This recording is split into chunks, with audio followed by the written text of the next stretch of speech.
قرآن سنت اور صحابہ اہل سنت والجماعت. اہل سنت والجماعت کا مطلب قرآن و سنت کی وہ تشریح جو صحابہ سے ثابت ہو اس کو فالو کرنا ہے.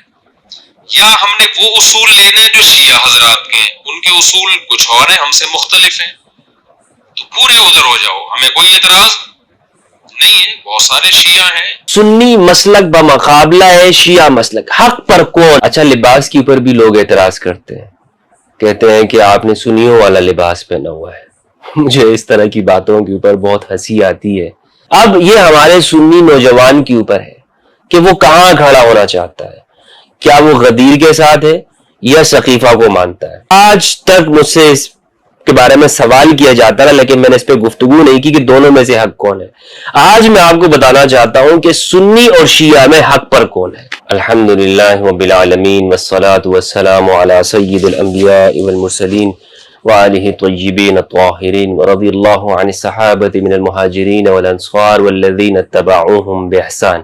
السلام علیکم ورحمۃ اللہ وبرکاتہ. اللہم صلی علی محمد وآل محمد وبارک وسلم وصلی علیہ. کہا جاتا ہے کہ مفتی ہمدرد صاحب آپ پورے کے پورے سنی ہو جائیں, بلکہ ہر ایک سے یہ مطالبہ کیا جاتا ہے کہ آپ مکمل سنی ہو جائیں, ایسے نہیں کہ آدھے تیتر آدھے بٹیر, یا پورے شیعہ ہو جائیں, نہ ادھر کے نہ ادھر کے, بس آپ درمیان میں ہیں. اچھا, لباس کے اوپر بھی لوگ اعتراض کرتے ہیں, کہتے ہیں کہ آپ نے سنیوں والا لباس پہنا ہوا ہے. مجھے اس طرح کی باتوں کے اوپر بہت ہنسی آتی ہے. اگر آپ شیعہ ہیں تو شیعوں والا لباس پہن لیں, سنی ہیں تو سنیوں والا لباس پہن لیں. بھئی لباس کیا ہے؟ لباس کے اوپر کہاں سے اجارہ داری ہے؟ وہ ایک پی کے مووی بنی تھی, اس کے اندر انہوں نے بہت اچھا ایک کانسیپٹ دیا تھا, ایک سوچ دی تھی کہ ٹھپا کہاں ہے. تو انہوں نے بڑا بہترین انداز سے اس چیز کو سمجھایا ہے. میں مولوی صاحبان کو مشورہ دوں گا کہ آپ وہ مووی ضرور دیکھیں تاکہ آپ کی اصلاح ہو سکے. کتاب پڑھ کے تو آپ کی اصلاح ہو نہیں رہی ہے, آپ فرقوں سے تو نکل نہیں رہے ہیں, ٹھپے تو پھر بھی آپ لگا رہے ہیں, تو کم از کم انڈین موویز دیکھ کر آپ کی اصلاح ہو جائے شاید. تو اس میں انہوں نے یہ دکھایا ہے کہ ایک ہندو کو مسلمان والا لباس پہنا دیا, ایک کرسچن کو ہندو والا, اور پھر عدالت کے اندر پوچھا گیا کہ بتائیں آپ کہ ان میں سے کون سکھ ہے, کون ہندو ہے, کون مسلمان.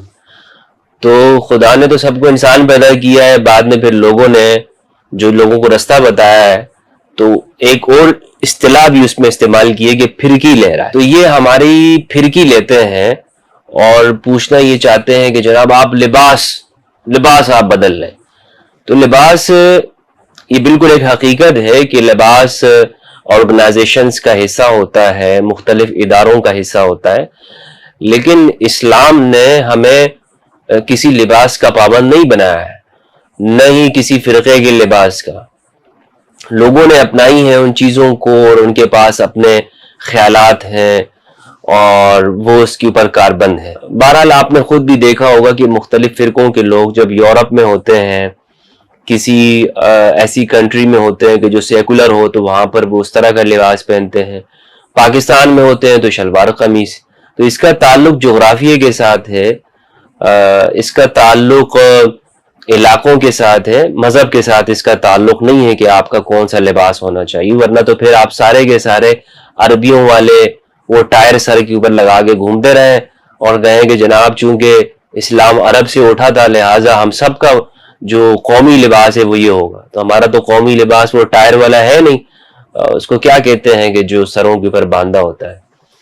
تو بہرحال کہنے کا مقصد یہ کہ یہ اس طرح کی باتیں کر کے نوجوانوں کے ذہن میں دراصل یہ شک و شبہ پیدا کرنا چاہتے ہیں کہ یہ جو داعی ہیں, جو دعوت لے کر اٹھے ہیں, جو بات کر رہے ہیں اہل بیت کی, تو اس کو فرقے کا عنوان دیا جا سکے. میں نے کئی مرتبہ عرض یہ کیا ہے کہ یہ آپ کی پوری دعوت کو مشکوک بنانا چاہتے ہیں, اور وہ الزام اس طرح لگاتے ہیں کہ آپ ہمیشہ سے یہ کرتے ہیں کہ آپ جب اہل بیت کی بات کریں گے, آپ جب اصحاب کساء کی گفتگو کریں گے, آپ اہل بیت کی حقوق پر بات کریں گے, حدیث ثقلین کا پرچار کریں گے, تو سب سے پہلے ان کی کوشش یہ ہوگی کہ یہ آپ کو اپنے دیوار کے ساتھ لگائیں اور ایک سائڈ پہ کر دیں تاکہ آپ کا جو نوجوان ہے, جو سنی نوجوان ہے, وہ ان سے سوال پوچھے کہ جناب آپ ان کے سوالوں کا جواب دیں, تو وہ کہیں کہ یہ تو شیعہ ہیں, ہمارا کیا کام ہے کہ ہم ان کے سوالوں کا جواب دیں.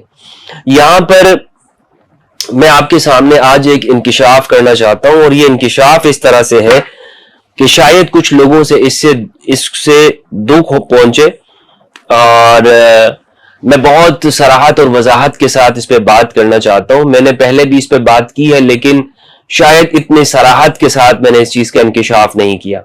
لیکن آج میں آپ کے سامنے اس لیے بیان کرنا چاہ رہا ہوں کہ ہمارے نوجوانوں کو جب اس طرح کی بات بتائی جائے نا کہ اس کا لباس یہ ہے, یہ اندر سے شیعہ ہے, یہ اندر سے رافضی ہے, یہ پیڈ ہے, وغیرہ وغیرہ, تو ان کے سامنے ایک واضح اصول میں آپ کو دینا چاہتا ہوں ایسے نوجوانوں کے بارے میں, کیونکہ میرے جو مدعا اور مخاطب ہے وہ یہی نوجوان ہے جو اہل سنت والجماعت کا ہے. اور وہ بات یہ ہے, میرے اس بیان سے بہت ساری حقیقتیں کھلیں گی. کچھ لوگ غصہ بھی ہوں گے, لیکن مجھے چونکہ حق بات کرنی ہے. کچھ لوگ خوش بھی ہوں گے, لیکن مجھے کسی کی ناراضگی اور خوشی یہ مقصود نہیں ہے. میں آپ کے سامنے اس بات کو بہت واضح انداز میں کہنا چاہتا ہوں کہ آج تک جو اسلامی تاریخ کا, فرقوں کا, مختلف مکاتب کا جو میں نے مطالعہ کیا اور تنقیدی مطالعہ کیا ہے, تو اس کے نتیجے میں مجھ پر ایک بات واضح ہوئی ہے جو بالکل ایسی, شاید کچھ لوگ اس سے متفق ہوں اور کچھ لوگ اختلاف رکھتے ہوں, اور وہ بات یہ ہے کہ رسول اللہ صلی اللہ علیہ وآلہ وسلم کے بعد اس امت میں دو تقسیمیں ہو گئی. ایک تقسیم تو وہ ہے کہ جو غدیر کو ماننے والی ہے, اور ایک تقسیم وہ ہے کہ جو سقیفہ کے ساتھ کھڑی ہے. اب یہ ہمارے نوجوان کے سامنے ہے کہ یہ جو تقسیم ہوئی ہے, اور یہ بات میں وہ آپ کے سامنے کر رہا ہوں کہ پہلے میں نے اس پر گفتگو کی ہے, لیکن اتنے واضح لفظوں میں نے کبھی اس کو بیان نہیں کیا.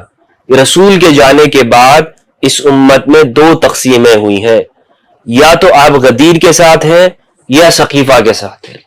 یا تو غدیر کی بیعت ہے, غدیر کی ولایت کا اعلان ہے, یا سقیفہ کے اندر خلافت کا آغاز ہے. اب یہ ہمارے سنی نوجوان کے اوپر ہے کہ وہ کہاں کھڑا ہونا چاہتا ہے, کیا وہ غدیر کے ساتھ ہے یا سقیفہ کو مانتا ہے. یعنی اس کے سامنے غدیر کی حیثیت کس درجے کی ہے.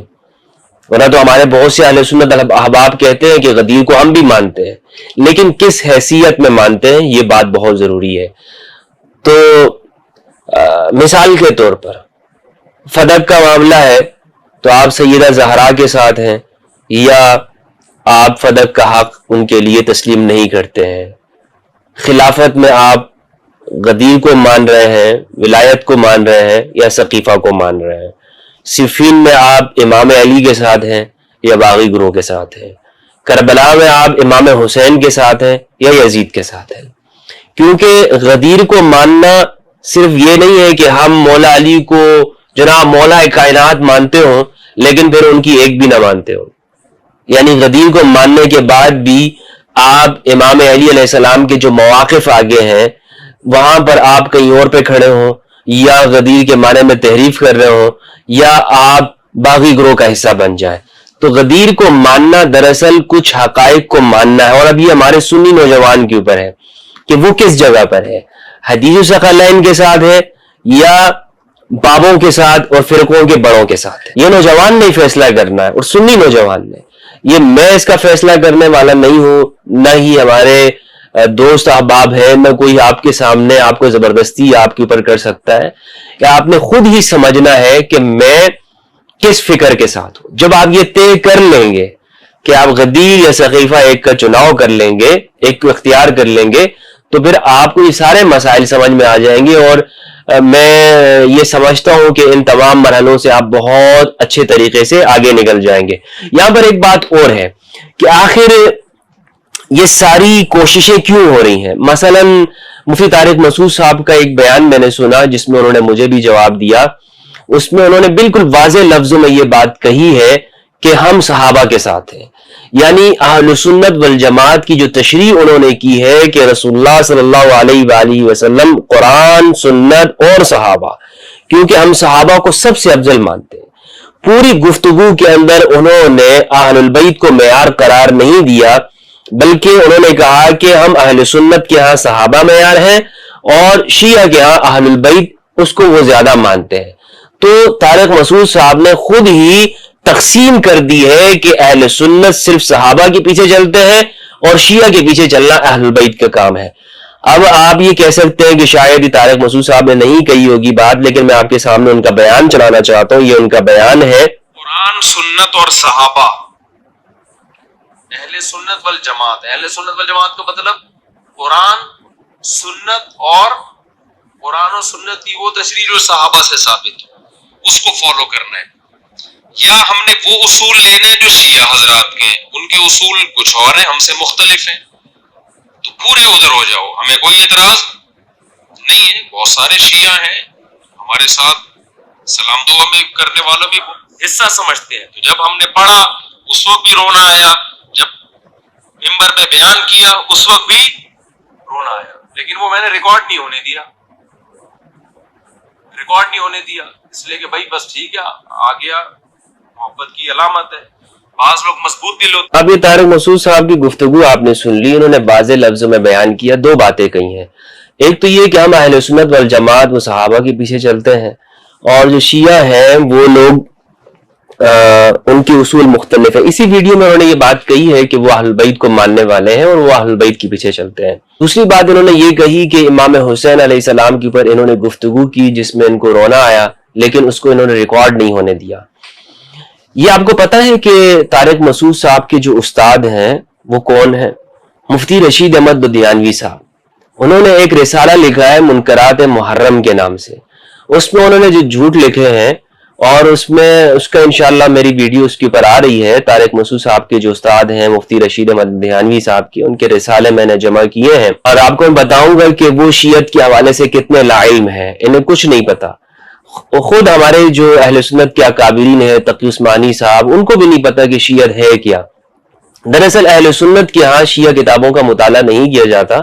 دوران طالب علمی بھی جو ہمارے لائبریری ہوتی ہے اس میں شیعہ کتابوں کو کنڈی لگا دیتے ہیں، بند کر دیتے ہیں، اور اس کا مطالعہ نہیں کرنے دیا جاتا۔ لیکن بہرحال کہنے کا مقصد یہ ہے کہ ان کی جو یہ فکر ہے، یہ کہہ رہے ہیں کہ میں نے ویڈیو ریکارڈ نہیں کرنے دی، یہ خود ابھی اپنے والد صاحب کے لیے ممبر کے اوپر روئے ہیں۔ رونا آتا ہے، رونا بدعت نہیں ہوتا۔ آپ اپنے والد صاحب کے لیے رو سکتے ہیں طارق مسعود صاحب، تو امام حسین کے لیے کیوں نہیں؟ آپ کے والد صاحب کے لیے رونا تو سنت ہو، لیکن امام حسین کے لیے رونا بدعت بن جائے، تو یہ اس کا مطلب ہے کہ آپ فرقی لیتے ہیں، آپ لوگوں کے ساتھ صرف اپنے فرقوں کے ساتھ، اپنی آرگنائزیشن کے ساتھ لوگوں کو اکٹھا رکھنا چاہتے ہیں۔ تو یہ دو باتیں میں نے آج کی ویڈیو میں شروع میں آپ کو بتائی، دو تقسیمیں ہیں، اور پھر یہ دو تقسیمیں بہت واضح طور پر آپ کو نظر آئیں گی۔ اب اس میں فرقوں کا کوئی وہ نہیں ہے، فرق نہیں ہے۔ بریلوی بھی ایک آدمی اس فکر کے ساتھ ہو سکتا ہے، دیوبندی بھی ہو سکتا ہے، معتزلی، عباضی، شافعی وغیرہ، حنفی کچھ نہیں ہے۔ حنفیوں میں بہت سارے ایسے ہیں کہ جو شیعہ فکر کے ہیں، خود ابو حنیفہ رحمہ اللہ وہ شیعہ فکر کے تھے۔ حنفیوں میں بہت سارے ایسے ہیں جو معتزلی فکر کے ہیں، بلکہ سارے معتزلی وہ اصولاً معتزلی اور فروعاً وہ حنفی ہوتے ہیں۔ کشاف جو زمخشری والے ہیں وہ حنفی ہیں، یعنی فروع کے اندر۔ جساس رازی ان کے اندر بھی اعتزال پایا جاتا ہے۔ خیر، ہمارے ہاں اس کا سوال بھی ہوتا ہے کہ آپ یہ بتائیں کہ سنی اور شیعہ فرقے میں سے حق پر کون ہے ان دو مسالک میں حق پر؟ اور آج تک مجھ سے اس کے بارے میں سوال کیا جاتا رہا، لیکن میں نے اس پہ گفتگو نہیں کی کہ دونوں میں سے حق کون ہے۔ آج میں آپ کو بتانا چاہتا ہوں کہ سنی اور شیعہ میں حق پر کون ہے، واضح طور پر ایک ایسا اصول آپ کو دوں گا، اپنے نوجوانوں کو دوں گا، دنیا بھر کے لوگوں کو دوں گا، کہ یہ اصول ہر ایک چیز کو واضح کر دے گا۔ ہمارے اہل سنت میں فرقوں کی حمایت نہیں کرتا، یقین جانے میرے نزدیک فرقوں کی کوئی حیثیت نہیں ہے، میں اس اصطلاح کا ہی مخالف ہوں۔ قرآن مجید میں ایمان کی بات کی گئی ہے، مجھے ایمان کی حمایت کرنی ہے۔ وَالْعَصْرِ إِنَّ الْإِنسَانَ لَفِي خُسْرٍ إِلَّا الَّذِينَ آمَنُوا وَعَمِلُوا الصَّالِحَاتِ وَتَوَاصَوْا بِالْحَقِّ وَتَوَاصَوْا بِالصَّبْرِ۔ پورے قرآن میں کہیں پر فرقوں کی حمایت نہیں ہے، حمایت ہے تو ایمان اور عمل صالح کی ہے۔ اسی لیے ہمیں اصول بھی وہ سامنے رکھنا ہے کہ جو قرآن مجید کے معیار پہ پورا اترتا ہو. ہمارے اہل سنت والجماعت کے ہاں دو چیزیں ہیں. ایک لفظ اہل سنت، دوسرا ہے والجماعت. اہل سنت سے مراد یہ لیتے ہیں کہ ایک حدیث ہے، رسول اللہ صلی اللہ علیہ وآلہ وسلم نے فرمایا میں تم میں دو کرا قدر چیزیں چھوڑ کے جا رہا ہوں، تم کبھی گمراہ نہیں ہوگے جب تک کہ تم دونوں کی پیروی کرو گے. ایک قرآن ہے اور دوسری میری سنت ہے. کتاب اللہ و سنتی، ایک روایت یہ ہے. تو اس روایت کو لینے کی وجہ سے انہوں نے کہا کہ ہم اہل سنت ہیں، اسی سے شارٹ میں استعمال ہوتا ہے سنی. دوسرا ہے والجماعت. تو والجماعت جب امام حسن علیہ السلام نے معاویہ بن ابی سفیان کے ساتھ صلح کر لی، اور صلح سے مراد یہ ہے کہ جب کنڈیشن کے ساتھ ان کے ساتھ سیز فائر ہو گیا، تو اس کے بعد معاویہ بن ابی سفیان نے ایک لفظ استعمال کیا کہ اب یہ جماعت ہے، اس کو عام الجماع بھی کہتے ہیں، کہ سب معاویہ بن ابی سفیان کے اوپر اکٹھے ہو گئے. تو یہاں سے دوسرا لفظ لیا گیا والجماع، یعنی ما انا علیہ و اصحابی، یہ ایک دوسری روایت ہے. تو ان دو روایتوں کو ماننے والے، اس اصول کو ماننے والے، یہ سنی کہلاتے ہیں. اور ایک اصول ہے کتاب اللہ و عترتی، اس کو ماننے والے شیعہ کہلاتے ہیں. اب میں بھی کتاب اللہ و عترتی کو مانتا ہوں، لیکن میں اپنے آپ کو اس معنی میں شیعہ نہیں کہتا ہوں جو ہمارے ہاں معروف ہے. میں نے ایک خاص اصطلاح وضع کی ہے، اور جو ہمارے اہل سنت بھی اس کو قبول کرتے ہیں کہ جو شیعان علی ہے، اور میں اسی کو سنی بھی مانتا ہوں اور شیعہ بھی مانتا ہوں. لیکن بہرحال اہل سنت والجماعت وہ کتاب اللہ و سنتی اور ما انا علیہ و اصحابہ کے پیچھے چلتے ہیں. یہ ان کی بنیاد ہے. شیعہ کی بنیاد کتاب اللہ و عترتی اہل بیتی کے اوپر ہے، حدیث ثقلین کے اوپر ہے، قرآن اور اہل بیت کے اوپر ہے. اب جناب علی ان دونوں میں فرق کیسے کریں گے؟ یہاں میں آپ کو بتاؤں کہ حق کون کس کے ساتھ ہے، کس فرقے کے ساتھ حق ہے، کون سا فرقہ حق پر ہے، کون سا فرقہ فرقہ ناجیہ ہے، کون درست اور حق کے اوپر ہے. اہل سنت کے ہاں جو یہ روایت پیش کی جاتی ہے، دو روایتیں، یہ دونوں ضعیف ہیں. یعنی کتاب اللہ و سنتی اور ما انا علیہ و اصحابی دونوں ضعیف ہیں. جس بھی طرق سے آئے ہوں یہ دونوں ضعیف روایات ہیں. جبکہ حدیث ثقلین کتاب اللہ و عترتی یہ حدیث متواتر ہے. اس کا حکم ایسے ہے جیسے قرآن مجید کی آیت ہے. میں آپ کے سامنے اس ویڈیو میں کتاب اللہ و سنتی کے بارے میں کچھ آپ کے سامنے گفتگو کرنا چاہتا ہوں، تاکہ ہمیں معلوم یہ ہو جائے کہ یہ جو روایت ہے پیش کی جاتی ہے اور ہر خطبے میں جمعے کو اس کو پڑھا جاتا ہے، یہ روایت کتنی کمزور اور ضعیف درجے کی ہے. سب سے پہلے تو میں آپ کو بتاؤں کہ یہ جو کتاب اللہ و سنتی کی روایت ہے، یہ صحاح ستہ میں سے کسی کتاب میں نہیں ہے. نہ بخاری، مسلم، ترمذی، ابن ماجہ، ابو داؤد، نسائی، کسی میں نہیں، نہ مسند احمد میں، نہ مصنف ابن ابی شیبہ میں. یہ روایت ہے کتاب اللہ و سنتی کی کہ میں تم میں دو چیزیں چھوڑ کے جا رہا ہوں، اللہ کی کتاب اور میری سنت. اسے سب سے پہلے نقل کیا ہے امام مالک رحمہ اللہ نے اپنی کتاب موطا امام مالک میں، اور اس کی سند کے بغیر اس کو ذکر کیا ہے. آپ کسی سے سوال پوچھیں، آپ پوچھیں مجھے بتاؤ کہ مولوی صاحب جائیں ان سے پوچھیں جو ممبروں پہ بیٹھے اور جمعے کے دن اس روایت کو پڑھتے ہیں، مفتی صاحب یہ بتائیے کتاب اللہ و سنتی اس روایت کا کیا حکم ہے؟ تو یہ آپ کو جواب دیں گے متواتر ہے، صحیح ہے، ماشاءاللہ. نہیں، یہ روایت صحیح نہیں ہے، جھوٹ بولتے ہیں آپ کے ساتھ. یہ روایت ہے ضعیف، کمزور. ضعیف کا مطلب ہے کمزور. ہو کہتے نا ہمارے یہاں دعائیں سے ضعیف پڑھایا جاتا ہے اور بابے کی تصویر ہوتی ہے، بچوں کو پڑھاتے ہیں نرسری میں، تو یہ وہ والا ضعیف، یہ وہ بھی نہیں، کمزور. یہ انتہائی کمزور روایت ہے. مالک نے اس کو روایت کیا بغیر کسی سند کی، اس کی سند بھی ذکر نہیں کی. وہ کہتے ہیں بلغنی، مجھے یہ روایت پہنچی ہے. سند تو ذکر کریں، وہ اس کی سند بیان نہیں کرتے. جنہوں نے اس کی سند بیان کی ہے وہ سند ضعیف ہے. یعنی مستدرک الحاکم کے اندر اس کی سند ہے، جامع بیان العلم و فضلی میں ابن عبد البر نے اس کی سند ذکر کی ہے، دوسری سند. دونوں ضعیف ہیں. مثال کے طور پر مستدرک الحاکم میں ابو ہریرہ سے روایت ہے، اور ابو ہریرہ سے جو روایت ہے رضی اللہ عنہ اس کی جو سند ہے وہ یہ حدثنا عبد الرحمن ابن مروان قال حدثنا احمد بن سلیمان البغدادی قال حدثنا البغوی قال حدثنا داود بن عمرو الضبی قال حدثنا صالح بن موسى الطلحي قال حدثنا عبد العزيز بن رفيع عن ابي صالح عن ابي هريره قال رسول الله صلى الله عليه واله وسلم انی قد خلفت فیکم اثنتین لن تضلوا بعدہما ابدا کتاب اللہ و سنتی، میں تم میں دو چیزیں اپنے پیچھے چھوڑ کے جا رہا ہوں، تم کبھی بھی گمراہ نہیں ہوگے، ہرگز گمراہ نہیں ہوگے، ایک اللہ کی کتاب اور دوسری میری سنت۔ اس حدیث کو موطا امام مالک کی آگے اس کی مسانید پہ گفتگو کی ابن عبد البر الاندلسی نے، ایک کتاب ہے التمہید، اس میں ان کے جو محقق ہیں دکتور بشار عواد معروف اہل سنت والجماعت کے جلیل القدر عالم ہیں، انہوں نے جلد نمبر 16 صفحہ 274 میں اس پر حاشیہ لکھا ہے۔ وہ کہتے ہیں اس روایت کو بزار نے اپنی مسند میں ذکر کیا ہے، ابن عدی نے کامل فی الضعفاء الرجال میں، دارقطنی نے اپنی سنن میں، حاکم نے مستدرک میں، خطیب بغدادی نے الفقیہ المتفقہ میں من طرق عن داود ابن عمرو الدبی، اخیلی نے ضعفاء میں ذکر کیا ہے۔ بہرحال وہ کہتے ہیں کہ یہ جو روایت ہے اسنادہ ضعیف جدا جدا، اس کی سند انتہائی کمزور ہے۔ کیوں؟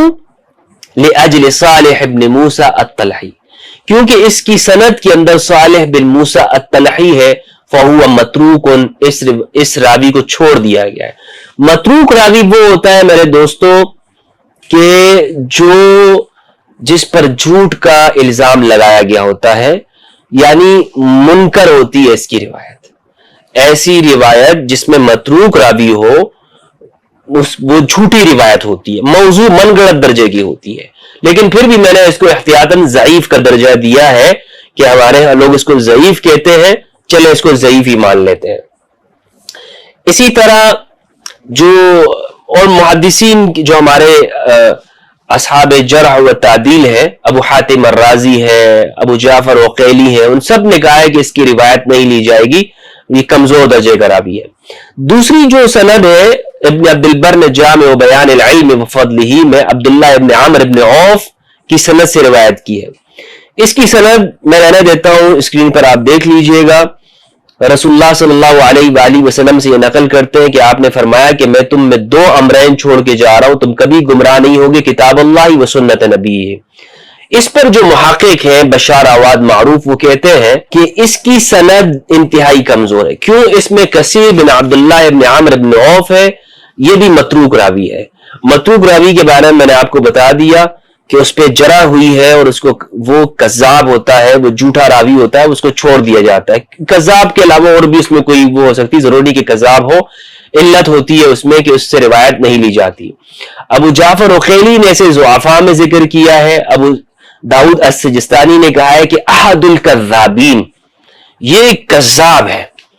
اور ابو حاتم الرازی نے کہا کہ لیس بمتین، یہ مضبوط نہیں ہے۔ ابو حاتم بن حبان البستی نے کہا کہ یہ اپنے دادا کا نام لے کر من گڑت روایتیں ذکر کرتا ہے۔ بہرحال یہ جو دونوں روایتیں ہیں، بلکہ تینوں روایتیں، یہ کمزور درجے کی ہیں، کتاب اللہ و سنتی، یہ روایت مضبوط نہیں ہے۔ تو اب بات یہ کیا ہے؟ بات یہ ہے کہ ہمارے ہاں اہل سنت نے جو یہ ٹائٹل لیا ہے اس حدیث کو لے کر، ہونا یہ چاہیے تھا کہ ہم اپنے آپ کو اصحاب الثقلین کہتے ہیں۔ اہل سنت کو چاہیے تھا کہ وہ اس حدیث کی جانب خود کو منسوب کرتے اگر حدیث ہی کو لینا تھا، کیونکہ یہ کمزور درجے کی روایت ہے، اس کو لینا نہیں بنتا ہے۔ لینا کس کو بنتا ہے؟ ثقلین والی روایت کو، اہل الثقلین، اصحاب الثقلین، یا ثقلین کی اتباع کرنے والے، متبع الثقلین، ثقلین کی پیروی کرنے والے۔ لیکن ہم نے متواتر روایت کو چھوڑ دیا صرف اور صرف شیعہ کے بغض میں، صرف اور صرف اس لیے کہ اہل التشیع وہ حدیث ثقلین پر عمل کرتے ہیں۔ ہمیں کیا ضرورت ہے کہ ہم اس کو لیں؟ ہم نے کمزور روایت کو لے لیا اور اس مضبوط روایت کو چھوڑ دیا ہے۔ سنن ترمذی مستدرک الحاکم کی ایک روایت ہے جس میں ما انا علیہ واصحابی کے الفاظ ہے، یہ میں آپ کے سامنے پڑھنا چاہتا ہوں۔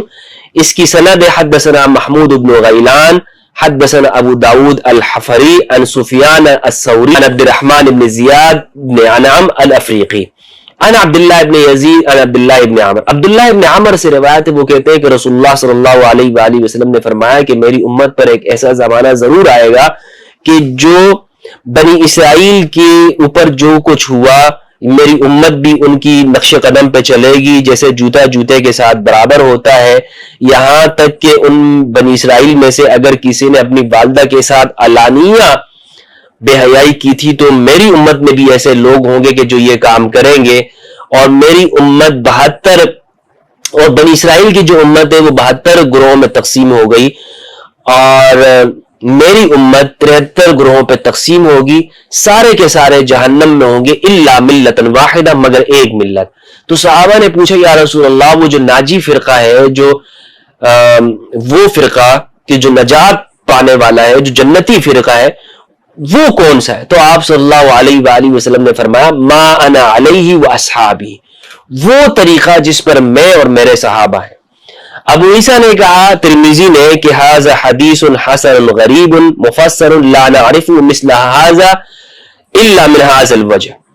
یہ جو روایت ہے ما انا علیہ واصحابی، جس کے بارے میں طارق مسعود صاحب یہ کہہ رہے ہیں کہ اسی سے ہم نے الجماعہ کا لفظ لیا ہے، ما انا علیہ واصحابی اصحابی ہی سے، یہ روایت بھی ضعیف ہے. اس میں جو عبد الرحمن ابن زیاد ابن انعم الافریقی ہے یہ راوی کمزور ہے، اور ہمارے اہل سنت کے علماء نے اس کو ضعیف کہا. یہ نہیں کہ صرف میں کہہ رہا ہوں، ابو حسن بن قطان الفاسی نے کہا کہ ضعیف لکثرت روایتہ المنکرات، کہ یہ کثرت سے منکر روایتیں نقل کرتے. وہو امر یعتر الصالحین، یہ ایک ایسا کام ہے کہ جو ہمارے یہاں اکثر جو پیر حضرات صالحین ہیں وہ اس میں ملوث ہوتے ہیں.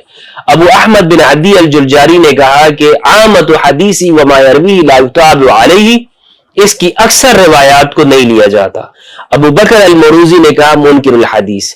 ابو حاتم بن حبان البستی نے کہا یروی الموضوعات عن الثقات، یہ ثقہ لوگوں کے نام لے کر من گھڑت روایتیں نقل کرتا ہے. اصل روایت کیا ہے؟ اصل روایت بخاری، مسلم، مسند احمد کے اندر یہ روایت موجود ہے. رسول اللہ صلی اللہ علیہ وآلہ وسلم نے فرمایا لَتَتَّبِعُنَّ سَنَنَ مَنْ كَانَ قَبْلَكُمْ شِبْرًا بِشِبْرٍ ذِرَاعًا بِذِرَاعٍ حَتَّى لَوْ سَلَكُوا جُحْرَ دَبٍّ لَسَلَكْتُمُوهُ. قُلْنَا يَا رسول اللہ اليہود والنصارى قال فمن. رسول اللہ صلی اللہ علیہ وآلہ وسلم نے فرمایا کہ تم اپنے سے پہلوں کی ضرور نقش قدم پہ چلو گے، بالش بالش، گز گز، یعنی جس طرح جوتا جوتے کے برابر ہوتا ہے بالکل اس طرح تم ان کے پیچھے چلتے رہو گے، یہاں تک کہ اگر کوئی گوہ کے بل میں گھسا تھا تو تم بھی اس کے پیچھے چلے جاؤ گے. ہم نے عرض کیا یا رسول اللہ پچھلے لوگوں سے مراد آپ کی یہود و نصارہ ہے، تو آپ نے فرمایا اور کون؟ اب اس روایت کے اندر جو بخاری مسلم کے اندر ہے اس میں یہ نہیں ہے کہ ما انا علیہ واصحابی وغیرہ وغیرہ، کوئی الفاظ نہیں. میں نے آپ کے سامنے عرض یہ کیا کہ یہ جو اصول اور معیار طے کیا گیا ہے اہل سنت والجماعت کے نام کا، اور پھر یہ کہ ناجی فرقہ، یہ ضعیف روایات کے اوپر ہے، اس کی کوئی حقیقت نہیں ہے. حقیقت کیا ہونی چاہیے تھی؟ ان علماء سے میں کہنا چاہتا ہوں خدا کے لیے عوام کے سامنے آپ حقیقت لے کر آئے، جھوٹی روایتیں پیش نہ کریں. کیوں آپ حدیث ثقلین کو چھپانے کے لیے اتنے جھوٹ پہ جھوٹ، جھوٹ پہ جھوٹ، جھوٹ پہ جھوٹ بولے جا رہے ہیں؟ کب تک یہ جھوٹ بولے جائیں گے؟ کب تک آپ اپنی عوام کے ساتھ، اپنے عوام کے سامنے حدیث موضوع روایات اور ضعیف روایات پیش کریں گے، اور حدیث ثقلین جو متواتر درجے کی اس کو نہیں رکھ؟ سنی مسلک بمقابلہ ہے شیعہ مسلک. حق پر کون؟ جو بھی آپ کے سامنے حدیث ثقلین جو کہ حدیث متواتر ہے اس کی پیروی کرنے والا ہو وہ حق کے اوپر ہے. اگر آپ مجھ سے یہ پوچھنا چاہتے ہیں کہ شیعہ حق پر ہے یا سنی حق پر ہے، آپ خود دیکھیں. میں آپ کے سامنے کیوں ایک معیار قائم کر کے رکھوں؟ آپ پھر مجھے کہیں گے جناب میں نے تو ہر بات میں شیعہ کی حمایت کرنی ہوتی ہے، کیوں میں اپنے اوپر یہ الزام لوں؟ آپ خود مطالعہ کریں. خود اللہ نے آپ کو عقل دی ہوئی ہے کہ ایک طرف ضعیف روایات ہے اور دوسری جانب متواتر روایت ہے. متواتر روایت کو لینا ہے یا ضعیف روایت کو لینا ہے؟ ہم تو ڈھنڈورا پیٹتے رہتے ہیں نا، ڈھول بجاتے رہتے ہیں جناب یہ کمزور ضعیف روایت ہے. لیں جی تمہاری یہ پورے مسلک جس کی بنیاد پہ کھڑی کی ہے تم نے، یہ روایت ہی ضعیف ہے. اب کیا کرنا ہے؟ کہو اپنے آپ کو فخر سے اہل سنت والجماعت، کہنا کیا چاہیے تھا اس کے بدلے میں نے آپ کو وہ الفاظ ہی بتا دیے کہ ہمیں کیا ہونا چاہیے تھا. اللہ سبحانہ و تعالیٰ سے دعا ہے کہ پروردگار ہم سب کو حق سچ کہنے کی توفیق عطا فرمائے، اہل البیت کی معرفت دے. والسلام علیکم ورحمۃ اللہ وبرکاتہ.